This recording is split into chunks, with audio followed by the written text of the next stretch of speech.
Buenas tardes. Esta vez,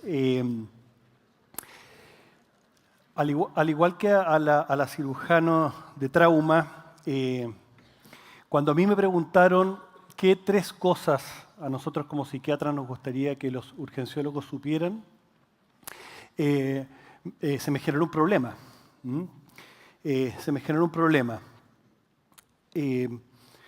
Porque me pregunté, bueno, ¿cómo voy a decidir cuáles son esas cosas que nosotros queremos que los urgenciólogos sepan? Podría ser, por ejemplo, aquellos conocimientos, aquellas situaciones cuyo desconocimiento podría ocasionar una secuela, amenazar la vida de un paciente o dejar algún tipo de patología de largo plazo. Pero también dije, bueno, otro criterio por el cual yo podría escoger una determinada situación podría ser que la urgencia con la que se requiere su manejo en el hospital o en el servicio de urgencia es tal que no permite, no da tiempo para que llegue uno como interconsultor de llamado. Entonces dije, bueno, adicionalmente, mi experiencia personal puede estar sesgada y, por lo tanto, la lista de situaciones que yo pueda escoger puede ser que no refleje, además, aquello que a los psiquiatras nos gustaría que los urgenciólogos sepan. Por lo que decidí aprovecharme de las redes sociales, aprovecharme de WhatsApp, y nosotros, los psiquiatras de la Católica, tenemos un WhatsApp interno, y hice una encuesta.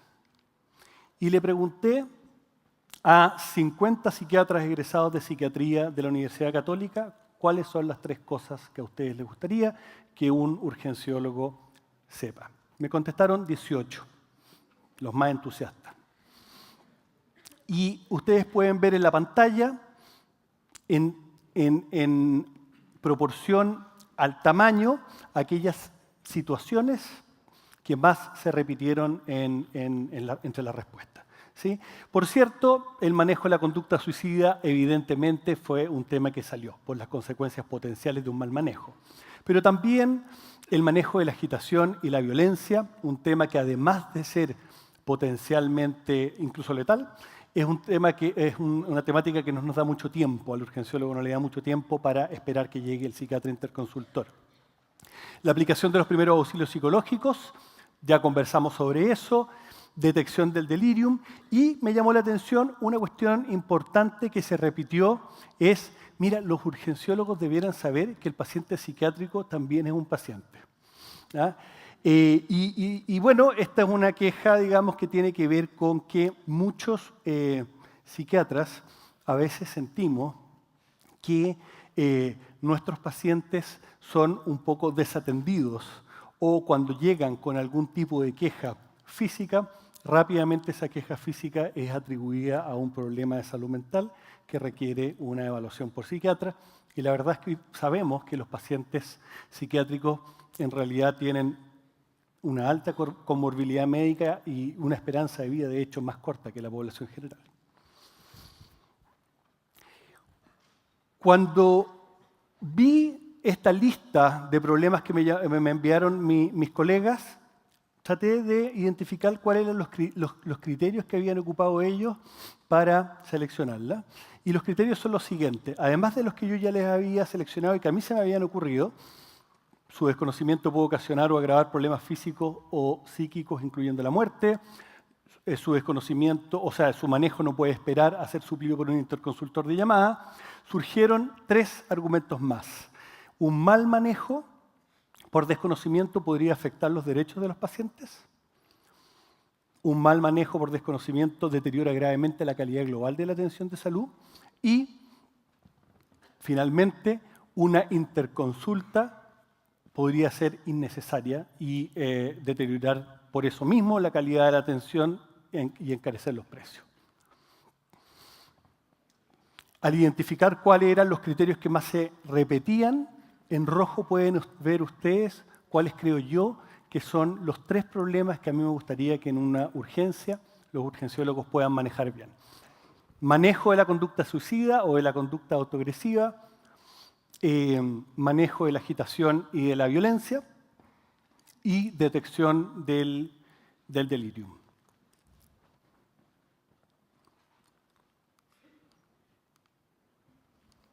Está medio ahí sí.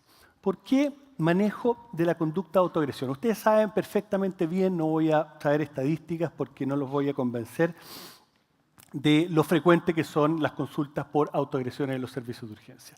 Es realmente un motivo de consulta frecuente y que muchas veces nos pone en la disyuntiva respecto a qué voy a hacer con ese paciente. ¿Lo voy a hospitalizar? ¿Lo voy a mandar a una hospitalización de psiquiatría? ¿Lo voy a hospitalizar en la unidad de cuidado intensiva? ¿Lo voy a derivar a la casa? Etcétera. El manejo de las conductas de autoagresión requiere necesariamente entender las diferentes categorías de problemas de autoagresión que puede tener un paciente. Y para hacer ello, quiero presentarles este monito, que es un algoritmo que permite identificar los distintos grupos de problemas de autoagresión de los pacientes que nos consultan en la urgencia. Existen dos grandes grupos, que son los fenómenos suicidas propiamente tal y los fenómenos parasuicidas. Y lo que distingue al fenómeno suicida del fenómeno parasuicida es que en el fenómeno suicida hay una intención, hay un deseo de morir. En el fenómeno parasuicida, la autoagresión no tiene deseo de morir. Ese es el primer criterio. A su vez, los fenómenos suicidas se dividen en dos grandes grupos. Los actos suicidas,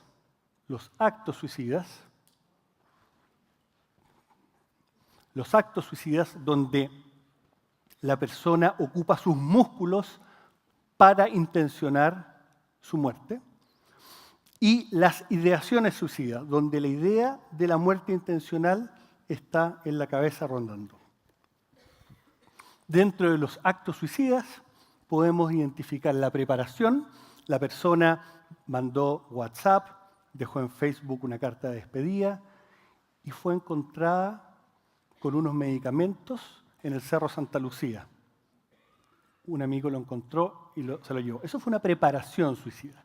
Y el intento suicida, donde la persona, por ejemplo, se intentó colgar y fue descolgada. Ese es el intento. Por el lado de las ideaciones suicidas, que ya les decía están en el terreno de las ideas, de los pensamientos, existen las ideaciones suicidas activas y las pasivas. En la ideación pasiva, la persona no tiene la intención de voluntariamente ocasionarse la muerte. La persona desearía morir, pero por una casualidad del destino, o porque le ocurrió una enfermedad grave, o porque casualmente la atropellaron. Es la persona que te dice, ¿usted ha tenido pensamientos de muerte? Sí, en realidad me encantaría descansar. ¿Pero está pensando en hacer algo para morir? No. Esa es la ideación suicida pasiva. Y la ideación suicida activa es aquella en la que la persona tiene la intención de ocasionarse voluntariamente la muerte y que existe en tres grupos. Se desconfiguró un poquito acá la imagen, sin un plan concreto, no tiene determinado el método, ni tiene determinada la fecha. Con un plan concreto, tiene determinado el método, pero quizás no todavía la fecha. Y cuando existe ya la determinación suicida. En el caso de la determinación suicida, la persona tiene el método, tiene la fecha y tiene la voluntad y la decisión para quitarse la vida. Esas son las ideaciones suicidas activas. ¿Okay? En el caso de los fenómenos parasuicidas, que ya les decía, no tienen intención, la persona no tiene la intención de morir, y a veces te puede decir incluso, yo lo único que quisiera es no morir, existen también dos grandes grupos, aquellos que están en el terreno de los actos, de las acciones, y aquellos que están en el terreno de los pensamientos o las fantasías. En el caso de las fantasías, la persona puede fantasear con autoagredirse, porque cuando lo hace siente un placer.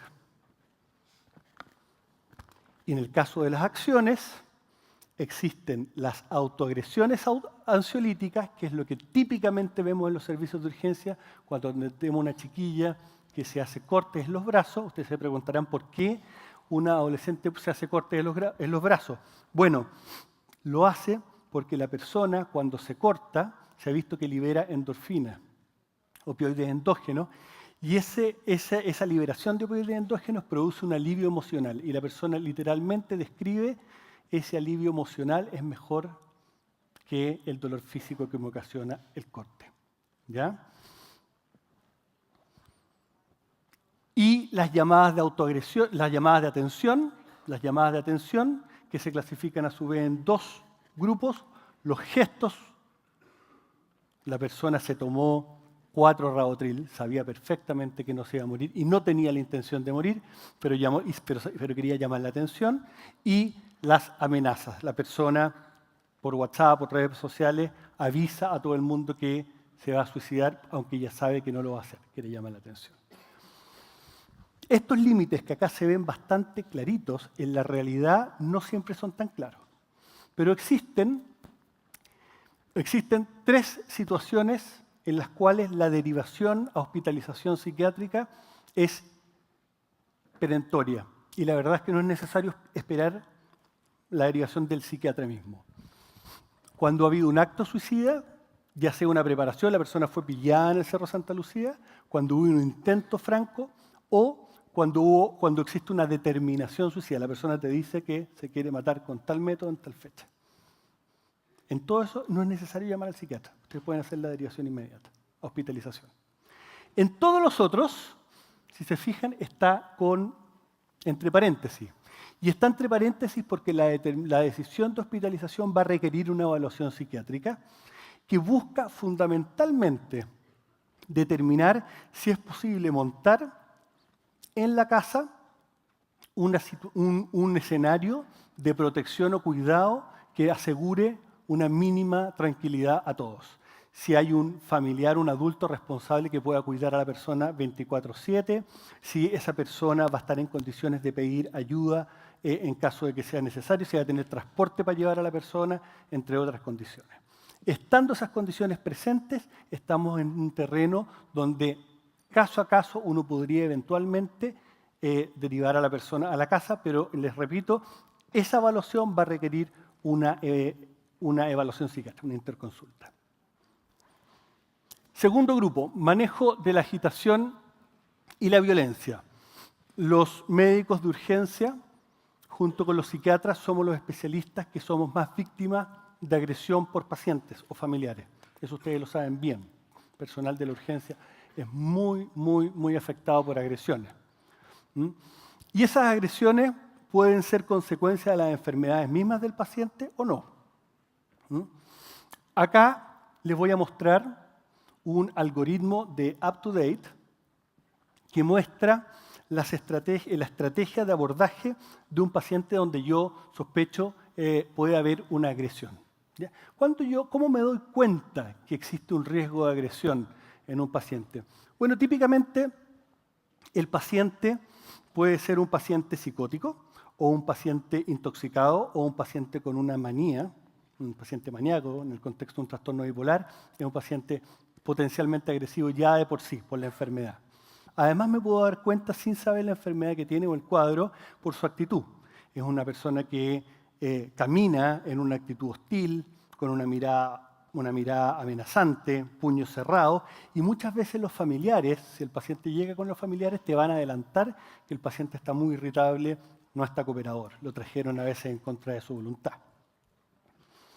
Lo primero que hacemos en este tipo de situaciones, y va a depender de las posibilidades, es intentar contener al paciente verbalmente. Y además asegurar la tranquilidad, asegurar al personal. La contención verbal a veces es suficiente. La verdad es que a veces uno pensaría que un paciente maníaco o incluso psicótico necesariamente va a ir en un proceso de escalada hacia la necesidad de una contención física. Y muchos pacientes psicóticos con una contención verbal, en la cual uno se alía a la psicosis del paciente, uno le sigue el juego, el paciente se torna automáticamente cooperador. Es muy común que eso ocurra. Pero a veces sabemos que eso no es posible o no es suficiente y de entrada o en la evolución del proceso nos damos cuenta que el paciente se está tornando francamente hostil y que puede derivar en una agresión al personal o a uno mismo. Y en esos casos se hace necesario entrar en un segundo paso, que es la contención farmacológica y eventualmente la contención física. La contención farmacológica es fundamentalmente de 3 tipos. Si uno quisiera clasificarla, son 3 tipos de contenciones farmacológicas. Contención farmacológica intravenosa por punción, digamos, por punción con midazolam, ultra rápida, paciente muy, muy, muy agresivo, muy peligroso, midazolam, más antipsicóticos. Paciente, contención farmacológica con antipsicóticos sin midazolam, pero también por punción, y contención farmacológica por vía oral. La contención farmacológica por vía oral lo hacemos en pacientes que pueden estar irritables, pero que logramos al menos generar alguna alianza en el que el paciente me acepte, por ejemplo, un lorazepam sublingual o que me acepte una olanzapina sublingual o intramuscular. Sublingual en este caso, que estoy hablando de las intervenciones por vía oral. En pacientes más graves y más agresivos, siempre va a ser necesaria la administración por vía punción, porque el riesgo de dar un medicamento por vía oral es que me puedan morder la mano. Y en esos casos, en pacientes que no están tan agresivos, lo que típicamente ocupamos los psiquiatras en el servicio de urgencia es una mezcla de haloperidol de 5 miligramos y en el caso de que el paciente sea un paciente donde no sabemos la causa de la agitación o es un paciente psiquiátrico, podemos además agregar lorazepam 4 miligramos intravenoso. ¿Ya? Haloperidol intramuscular y lorazepam 4 miligramos intravenoso. En el caso de situaciones de agitación o violencia por consumo de alcohol, el uso de lorazepam no es necesario. A veces basta simplemente el haloperidol. Una vez que hemos hecho la contención farmacológica, implementado la contención farmacológica, o simultáneamente puede ser necesario implementar una contención física. Lo que nosotros normalmente hacemos en el servicio de urgencia es contención con una faja abdominal y a veces es necesario hacer contención también de 4 extremidades. Típicamente, ustedes lo deben saber, la contención física requiere la presencia de al menos 5 personas. Una en la cabeza, una en cada una de las extremidades y la persona que está tomando las decisiones de atrás mirando la visión de campo. Implementada la contención farmacológica y eventualmente la física, pasamos a una tercera etapa, que es monitorización y control de signos vitales, importante por el riesgo de depresión respiratoria en el caso de que hayamos administrado midazolam y por el riesgo de arritmias, prolongación del QT en el caso de que hayamos administrado antipsicóticos. Y por último, y sumamente importante, evaluación de causas médicas y psiquiatras. Acá tenemos que recordar que muchas veces la agitación y la violencia puede ser la consecuencia de un cuadro de delirium, lo que me pasa al tercer punto de esta presentación. Diagnóstico del delirium.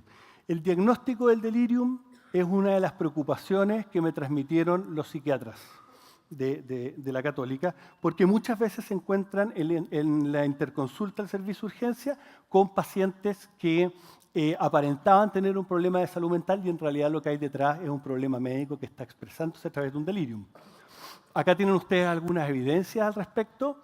Prevalencia de delirium no diagnosticado en un hospital general. Hay series que muestran de más o menos un 70%. Prevalencia no diagnosticada en pacientes interconsultados a psiquiatría de enlace por una depresión, 40%. Prevalencia del delirium en los servicios de urgencia, 10%. Es mucho. Y factores de riesgo presentes para delirium, normalmente presentes en un 90% de los pacientes. ¿Por qué es tan difícil diagnosticar el delirium y por qué se nos pasa?